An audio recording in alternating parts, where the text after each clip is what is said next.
which is why they create all these conspiracy theories. For instance, I always try and explain this to people. This gay and trans CRT stuff, kindergartners using kitty litter boxes, all that stuff, that didn't happen organically.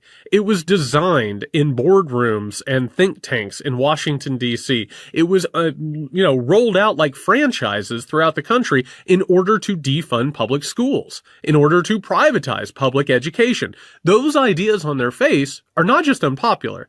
They're only held by about 10% of the population, the people who are millionaires and billionaires, right? People want their children to get better educations, but they give it the cover, which is why Donald Trump is out there talking about poisoning the blood, why we're talking about CRT, why we're talking about gay and trans people.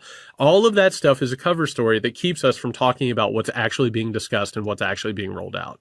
You brought up the assaults on public education, the imposition of a certain vision of morality on public institutions.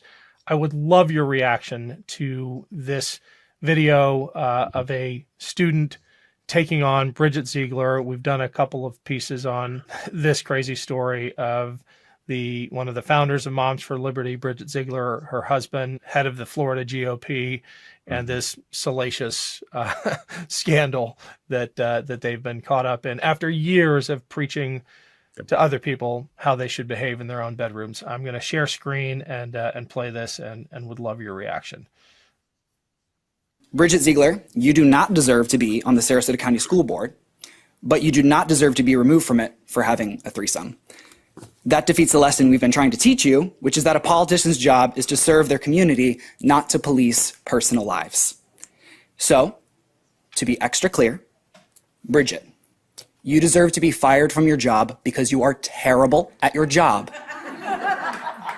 not because you had sex with a woman. On this board, you have spent public funds that could have been used to increase teacher pay, to change our district lines for political gain, remove books from schools, target trans and queer children, erase Black history, and elevate your political career, all while sending your children to private schools because you do not believe in the public school system that you've been leading. My question is, why doesn't an elected official using our money to harm our students and our teachers for her gain seem to matter as much to us as her having a threesome does?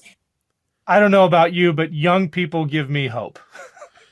Oh, they do as well. I spent over a decade as a college